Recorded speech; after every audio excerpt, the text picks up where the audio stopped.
Thug works for me. We all got a role to play, right?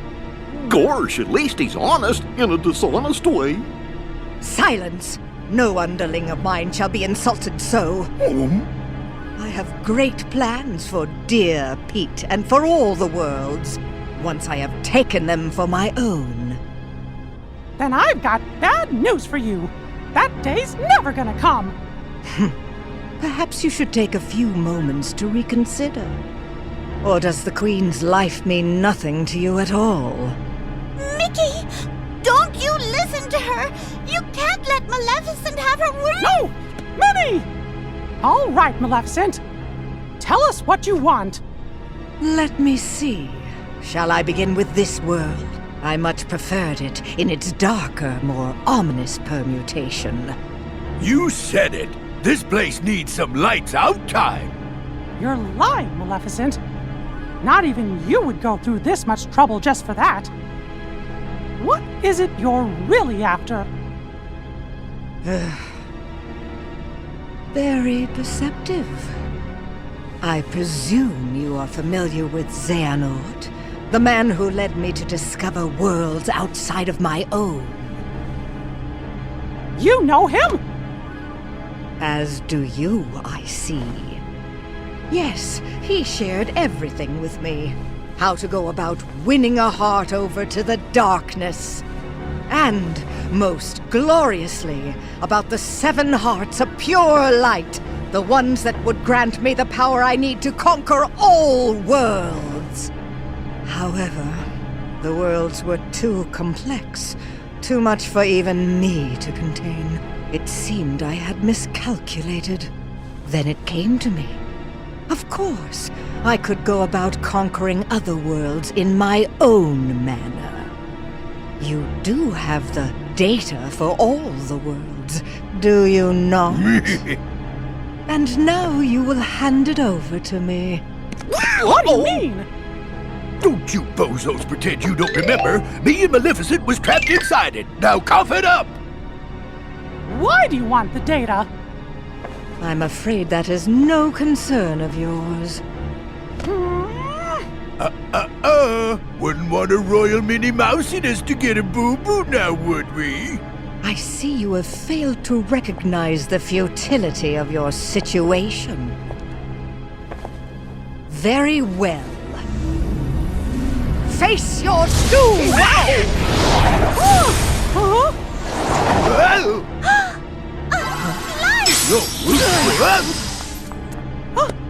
Oh, Mickey! Minnie! Maleficent, you lose! Say, milady, I think the pipsqueak's right. We better hit the road.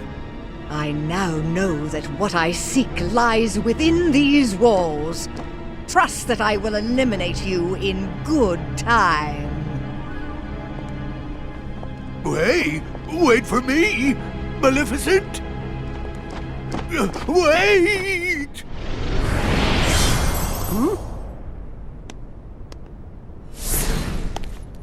You used the darkness to get here? That was reckless. But gosh, I didn't expect you to save us. Axel. Axel didn't. My name is Lee. Got it memorized? We sure do, Lee. So, the Lee Redemption arc is now in progress, and this is, basically Kingdom Hearts coded. Pause the video and read if you wish, but basically, there was a journal, it was encoded with bugs, then the journal turned into a version of Riku as a manifestation, they had a digital version of Sora go inside, Maleficent and Pete were fucking about trying to get all the data of other worlds as I was saying in the cutscene, then Mickey ended up in the journal, as did everybody else, then they had a whole thingo, it was basically just an excuse to get Sora to know about everyone from Birth by Sleep, and 358 over 2 days, basically just saying, save them over and over, as was, well, you know, stuff that we're going to be learning by the end of this game, actually, which sort of makes coded feel a little bit more redundant than in fact it should. Whatever, it's neither here nor there in this case, but yeah, if you wanted to see coverage of Kingdom Hearts Coded, there you go. It's just as abridged as Coded itself, really. Since that game, like Chain of Memories, is basically yet another rehash into Kingdom Hearts 1 territory, except then it doesn't end as early as it should, and then we get Chain of Memories Just for Your Troubles, which was already a recursive adaptation of Kingdom Hearts 1, so I really don't know what to tell you. Although I have heard good things about the gameplay of Coded, but yeah, in any case, you know, onto more important matters. Yes, Axel. That scene pretty much just existed to give Mickey, Donald, and Goofy something to do, and, well, get Lee into their good graces, so... Oh, well, I mean, it worked, I suppose. But yes, as for anything else, I mean, apart from just showing you the highlight reel of what funny names I can name this, I initially wanted to name Kuma Panda. I had 3 different names for it, the first of which was, fat-ass fuckers you've seen before. Another self-deprecating one was me in real life, but I couldn't quite fit it in there.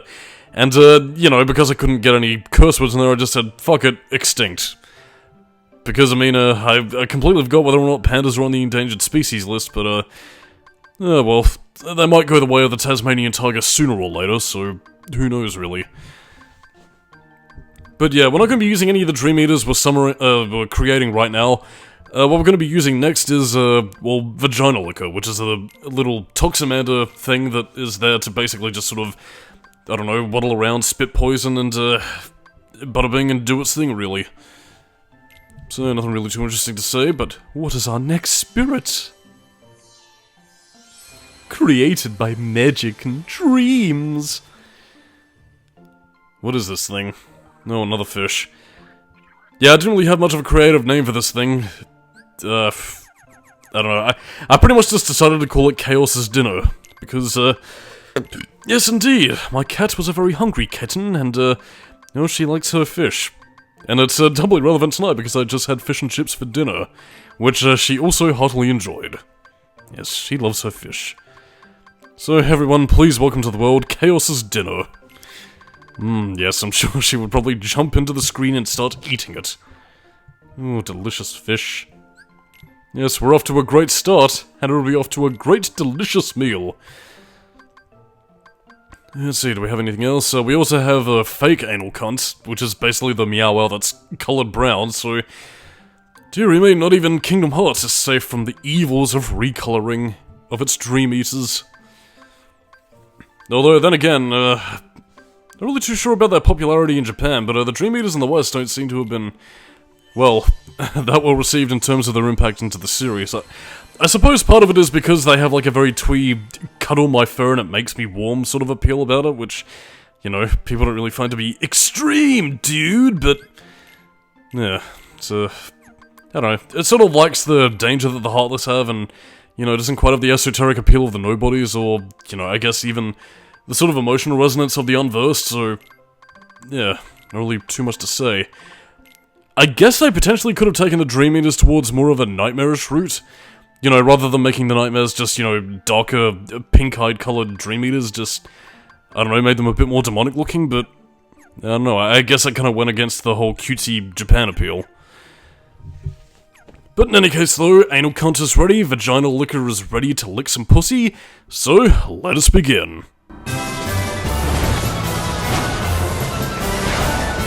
Ready, set, dive, yeah! Yes, as you can no doubt tell, this is, the country of the Muskateers that we're tackling now, and, yeah, as you can no doubt tell by its source inspiration, I believe it was initially based upon a Disney comic book.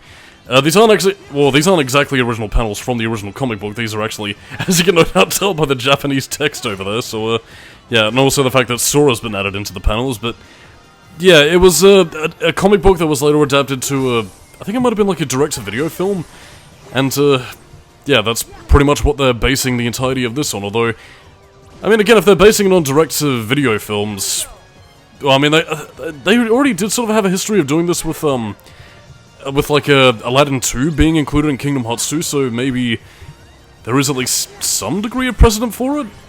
I'm not really too sure, but, yeah, either way, adaptation, here we go, I suppose. Mega Flare! Destroying all the enemies, and, yeah, this is another one where you basically just have to get a big enough point threshold, try and avoid taking damage like a complete dumbass. And, well, oh no, Goofy, how could you betray me like this? Injuring Sora. That second hit was completely my fault though, so, whatever. Quite a curious little film, though, but either way, the ring is open and, well, let's just say we're going to be seeing a little different side to what Xemnas and, you know, the mysterious unknown figure were talking about in all his smug, snidey little teenagery tone. Yes, Sora, Data cannot dream, because you are not in the dream.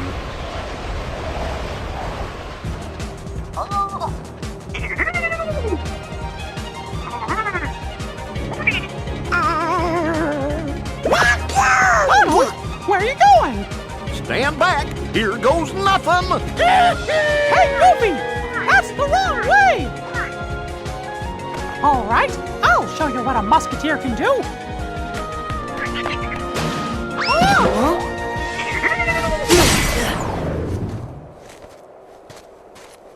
King Mickey, are you okay? Huh? Have we met before? What? Wait, is this like what happened with Jiminy and Tron? But I'm not in Disney Castle. And that world isn't one of the ones that's asleep. I don't get it. You okay? What's wrong?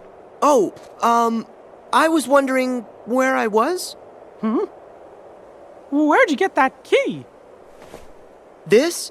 It's a key I know. You came from another world, right? Huh? Yeah. My name's Mickey. I'm working on a problem. That's why I'm in this world, being a musketeer. So, am I in a world the king visited that I don't know about? A world that's trapped in sleep somewhere? 'Cause I guess... You seem confused. Look out! I'm Sora. Let me handle him. Time for another violent sugar-me-doo, and that's pretty much our reality shift of the now, Wonder Comic. Yeah, basically you perform like a bunch of different attacks based on the comic book panels, pretty much moving the analog sticks in the direction in which, you know, the comic book is pointing. It's actually rather intuitive. It's, well, again, if I could describe it like anything, it's basically like a more intuitive version of, some of the QuakeTime events from Beyond Two Souls, except whereas in that game it was kind of shit with very poor UI directing you on what to do, here it's actually useful because you get clear-cut instructions, as any good game should. But yeah, regardless of the fact, well, as we're going to be hearing in a cutscene shortly, yes, it seems we're delving into a bit of Mickey, Donald, and Goofy's past. In the early days, as they started traveling across worlds and, you know, fighting against evil, and, I kind of brought it up in passing, I think in Kingdom Hearts 2, or it might have been the first game as well, but yeah, just, going into the whole idea of Mickey's royal lineage and, well, whether or not he was the heir to the throne to begin with. Thanks. I sure owe you one. Some musketeer I turned out to be. Hey, whoa, ow, whoa! Where's the bad guys? Goofy! Yeah, whoa, hey, whoa, Everything's ow, under hey, control, hey, Goof! Wow! Oh, ah, whoa! Really? You mean we clobbered them?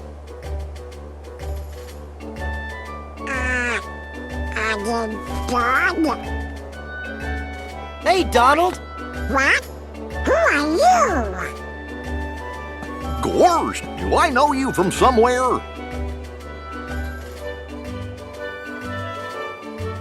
No. Nice to meet you. Say, fellas, this is Sora. And it doesn't matter when we met. Once we make a friend, we're friends for life. Hi, I'm Donald. And I'm Goofy. Friends for life. Now, we've got to go protect the princess. Donald, Goofy, follow me. Hey, wait! You're not gonna let me come along? But you're not a musketeer, and this mission is fraught with danger. All the more reason I should help. When the going gets tough, the tough call their friends.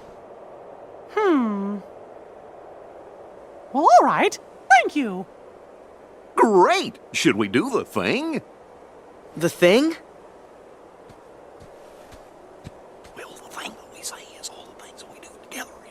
Ah. All for one. And one for all!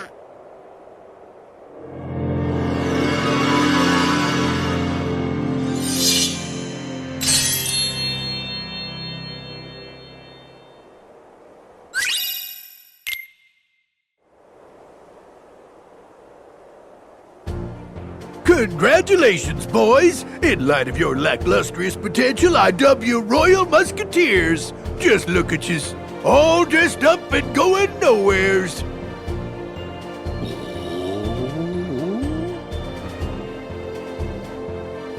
Now then, let's get right down to your inaugural mission. Bodyguards to Princess Minnie. Some nefarious nincompoop has got it out for her, see? And it's your job to personally keep her safe. Somebody's after the princess. Tell us. What? So soon? Don't we get to practice? Why? The 1, 2, 3 of us are ready for anything. Don't worry, Donald's real brave, and Goofy's clever. And while I may be small, I've got the heart of a musketeer. All for one, And one for all! So yeah, I mean, it is sort of adhering to the continuity of that film, but also adding in a few Kingdom Hearts elements, and with the idea that Minnie being a princess in this realm, was this meant to imply that Mickey sort of married into royalty, and, you know, as a result, Disney Kingdom actually belongs to Minnie and her family? Well, I suppose her royal line, so to speak? I don't know. That probably isn't meant to be much, you know, symbolism or thought put into it, as what I'm doing with it, but yeah, that just seems to be my little headcanon, so to speak, because I'm not really seeing much to the contrary, so I don't know. Maybe it's part adaptation, maybe it's part Kingdom Heartsian lore, but either way, it does show us a little peek into the past of, you know, what Mickey was doing before he became the all-powerful Keyblade Master that we came to know in Birth by Sleep and beyond. And yeah, just doing a bit of a recce, just having a bit of a scout, just to see if there's any treasure chests we can get, but in the meantime, though, we're gonna be ending this part on, one of 2 failures I have. Oh, the horror! Oh, the shame! Because I fail. I mean, I don't technically die, it's really more that I fail at missions, so whatever. For those of you who wanted to see the fall of the Solidus-Skully, well, here you go, you lovable bastards. I fall to one of the most powerful dream eaters in the world. This world.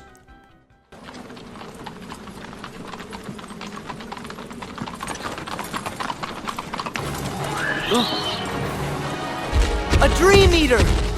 bad guy. Bad guy?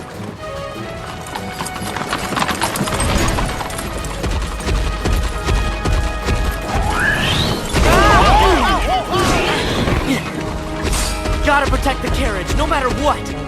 Oh my god. It's a Darth Tyrannosaurus Rex. And yeah, you do actually get to unlock that Dream Eater, so you know, it's not quite as powerful as it is during this fight, which I completely shit the bed on, mainly because, well, I was a bit overzealous and, well, Carriage took a bit too much damage, and as a result, Princess Minnie became Princess, Dino Food. I think part of the reason why I lost this was because I was a little bit too, you know, overzealous and showing off, but yeah, I was trying to be cool, but, you know, as Dirty Harry would say, you know, there's a hell of a price to pay for being stylish, so, yeah, contrary to what Devil May Cry might tell you, being stylish will oftentimes get you killed. So, yeah, be brutal and efficient. You can, deflect the fireballs back at the, you know, Tyrannosaurus, but, yeah, I don't know. I'm not using a lot of ranged attacks as I should be, which is, you know, the key to defeating this boss when it's far away, and, you know, trying to block it when it takes out the carriage, because, well, yeah, your platform is basically, well, it's not made of steel, I'll say that much. It's made of wood. It's easy to break. One step closer to the end, and we're about to break. I was at the edge. I forget how that Linkin Park song goes. Which is a shame, because it's one of their good ones, but in the meantime, though, Tyrannosaurus Rex pretty much only has 2 moves. Throw a fireball and then ram the cart. And ramming the cart is the more damaging one, and as far as I know, there's no real way to sort of deflect it, so ranged attacks are your best friend, and now the fall of Solidus-Skully right here. No way!